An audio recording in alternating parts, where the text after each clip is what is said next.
So doubtless you lovely lot don't need a lemon like me telling you how murder mysteries work. Well, I'm gonna do it anyways. Basically, your standard murder mystery has two parts. There's the setup, where we get to know the characters and their current circumstances. Then there's the payoff, where our hero reveals the missing pieces of the puzzle and finally identifies the murderer.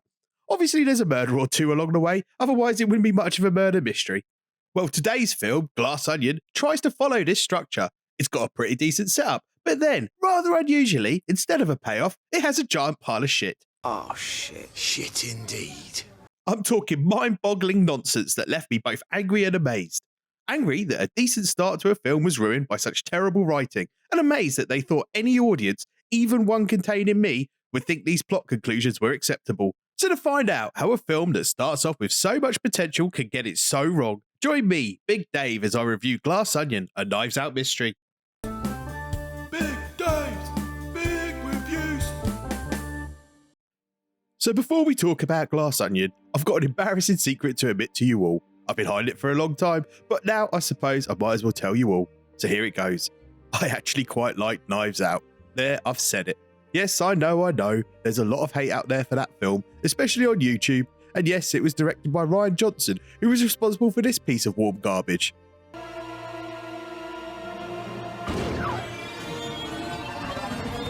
And yes, he's still not apologised for that film. In fact, he seems to be proud of it, as unbelievable as that sounds. But regardless, the truth must out, and in this case, the truth is that I watched the original Knives Out and I didn't hate it. In fact, I found it quite enjoyable. Funnily enough, Knives Out is the film Mrs. Big Dave and I disagreed the most on. We saw it in the cinema, and as is usual for us, went outside to discuss what we'd just seen.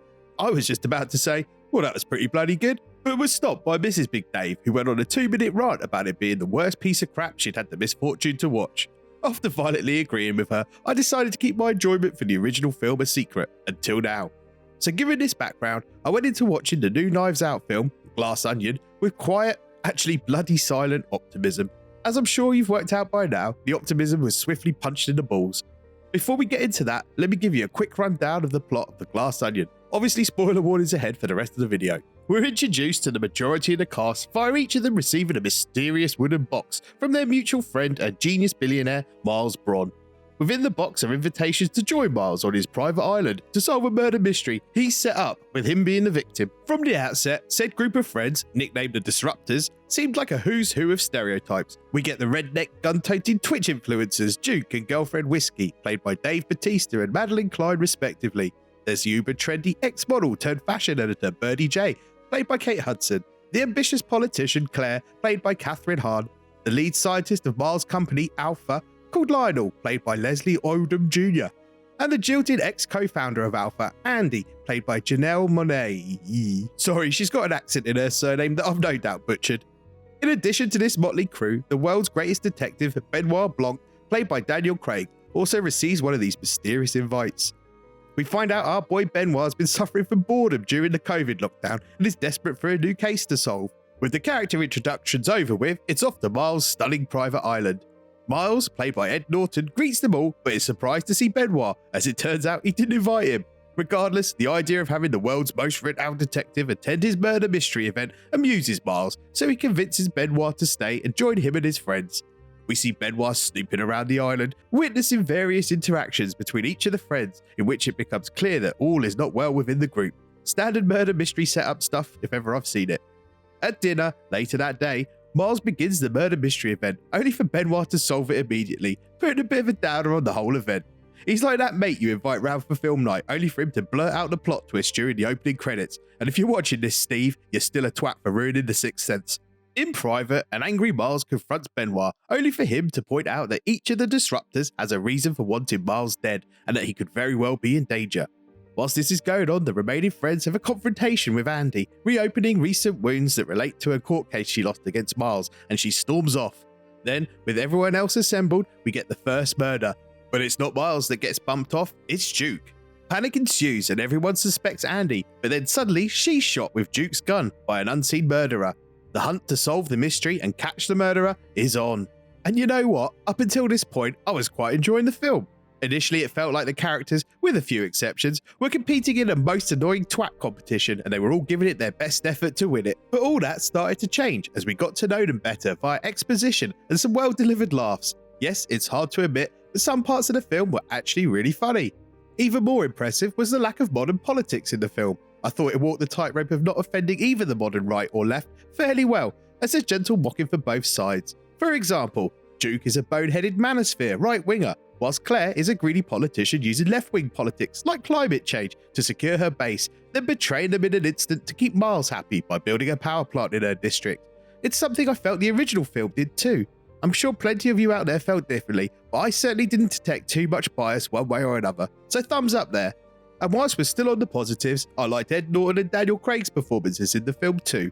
The remaining cast were fine, but when you look back on it, not many of them actually had that many lines. I like the character of Benoit Blanc. I mean, he's a sophisticated super sleuth who can also pull off a bathing kit like this. What a mega chad. And Ed Norton is Ed Norton. I could watch him in anything, even a kid's show. But that's where the positives end, because as this film finishes the setup phase and enters the payoff, it takes a hard turn into farce. And not good farce like Blackadder or Peep Show. No, it descends into bad farce. Farcical farce even. But before I unload on this film, could I kindly ask you all to subscribe to the channel? As we're so small, I can honestly tell you each sub really does mean a lot to us. Thank you. So, the stupidity starts via a series of flashbacks. You see, it turns out that Andy isn't actually Andy. No, she suspiciously committed suicide shortly after receiving her invite from Miles, and it's her identical twin sister Helen pretending to be her. You see, Helen believes her sister was murdered, and so hired Benoit to attend the island party and find out who did it. Benoit then convinces Helen to pretend to be her sister, so that the other guests won't clam up when he starts making inquiries about Andy. So let me spell this out for you lot. Benoit Blanc, the world's greatest detective, thinks it's a good idea to take Andy's sister, pretending to be Andy, to a private island containing people who probably just murdered her. If one of the group did murder Andy, wouldn't they know she's dead and so instantly clam up when Benoit asks questions, totally defeating the point of her being there? Next, how did they expect her sister to pretend to play her genius twin and fool her closest friends who knew Andy so well? And besides all that, surely the murderer will just murder her again. So are we saying that Benoit is basically cool with risking innocent Helen's life for his boneheaded scheme? The answer to all these questions is simple. It's terrible bloody writing. The next flashback is equally stupid. We see the court case for the multi-billion-dollar company Alpha that Andy and Miles founded, and we're somehow supposed to believe that the outcome of the case rests upon who wrote down the idea for the company on a napkin. Ryan, I know you're a movie guy and not a business guy, but multi-billion-dollar companies can't be defined on a fucking napkin, you wet wipe. You can't fit enough information on a napkin to define how such a company would operate. You know, how would it make money, its target customer, growth plans, mission statements, etc, etc. Okay, maybe I'm being picky. Let's see what's on this legendary napkin. Oh dear. Now I may know more about plumbing than coding Python, but even I can tell that the stuff on there is ridiculously generic stuff you'd expect to see in most high-level app designs, especially ones involving crypto. Wait a minute, maybe I'm wrong. It's got dark web efficacy on there, so maybe they're going to utilize the dark web edgelords to make their app a success. What a load of bollocks. But it somehow gets worse. As it turns out, Andy didn't commit suicide, but was instead murdered because she now has the original napkin and is going to use it to bring down Miles and Alpha. I don't think the film bothers to tell us how she found it, but to be fair, I was pretty deep into the Vino Rouge by this point, so could have missed it. But I wasn't drunk enough to miss the other bollocks Ryan slipped into the plot. For one, he uses the always frustrating misunderstanding cliche between fake Andy and whiskey, which is by far my most loathed plot device. Check out my episode 8 review of House of the Dragon for the most egregious example of this on television. Next, they do the bullet failing to kill someone due to them having something in their pocket cliche. I mean, I thought writers had stopped using that plot device in the 90s. Then, characters seem to go from being really smart to really stupid, and then back to smart again, all in the space of a few minutes. Oh, and back to that bloody napkin again. The film tries to convince you that because Andy's napkin has a glassonion logo on hers and Miles doesn't, that hers will be accepted as authentic in court. Now, I'm more of a fuckwit than a lawyer, but I reckon even I could dispute that evidence in court if I were defending Miles. I mean, it's not exactly hard to forge a logo on a napkin, is it? Laughably, the film says you can't fake Andy's napkin since the glassonion closed 9 years ago, as if any Tom, Dick or Harry couldn't spend 5 minutes designing and ordering one from China for next day delivery. The whole film is a constant flow of utter bollocks from the midpoint onwards, and bugger me is it infuriating. But worst of all is the finale, when we see that Miles is behind all of it and he's not a genius but rather an opportunist. Now I don't know if the show was trying to be subtle about Miles actually being an idiot, but I'd clocked onto it pretty early on.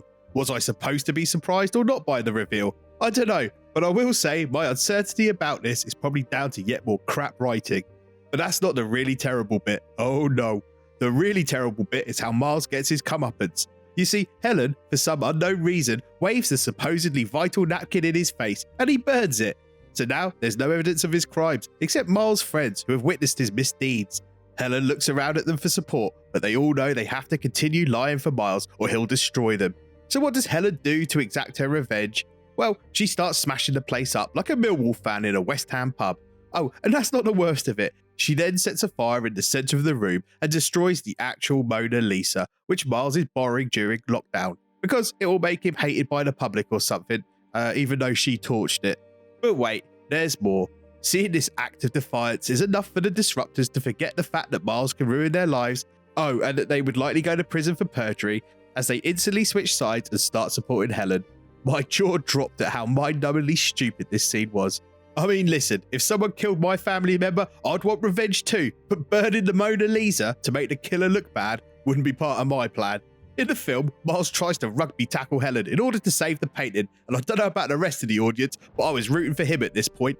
I mean, am I the arsehole here? Wouldn't be the first time. In fact, if you ask Mrs. Big Dave, she'll tell you I'm basically an arsehole 24/7, but she's a very harsh judge of character, that woman. And the speed at which the group of friends go from fearing Miles to supporting Helen is laughable. In fact, there's only one quicker turnaround in the history of telly. One day, dude, I'm just gonna get off the bus and I'm gonna run in the woods and I'm never gonna come back. And when I come back, I'm gonna be the knife master. Rest in peace, Jimmy, you absolute legend. Anyways, if you add all this bullshit together, you get one of the worst endings to a film in modern history. Utterly idiotic plot devices merging together with characters doing nonsensical shit, which left me actually angry by the end. My only explanation is that Ryan ran out of intelligence in this film. It's like he knows he has to have a smart, unexpected plot twist since it's a murder mystery, but just doesn't have anywhere near the IQ required to achieve it. Maybe, like Miles in the film, he should have gotten someone else smarter to do it for him. Mrs. Big Dave told me that this is exactly how she felt about the original Knives Out film, which left me thinking, my god, what if she's right and I wasn't smart enough to see how dumb the original was? Should I rewatch it? Nah, I'm probably right, and if I'm not, then it's best left alone. Good move, Big Dave. After the anger faded, I was actually left disappointed. You see, I really did enjoy the first half of this film. Had it been even remotely decent in the second half, I could see this film becoming a decent picture, probably one I'd watch again from time to time. But instead, I'm sitting here rage typing this script. Good going, Ryan. So yes, The Glass Onion, a Knives Out mystery, really is a tale of two halves. The first entertaining, the second unwatchable bollocks. Go see it for yourselves and let me know if you agree with me in the comments below. Thanks for watching, you lovely lot. Bloody hell, you've made it to the end of the show. Well done you. Now, if you could be a diamond and subscribe to the channel and hit the notification bell, that will make sure we can keep in touch in future. Please also drop a like on the video and maybe even comment below. A bit of banter is always welcome. I'd like to wish you all the best. Until next time.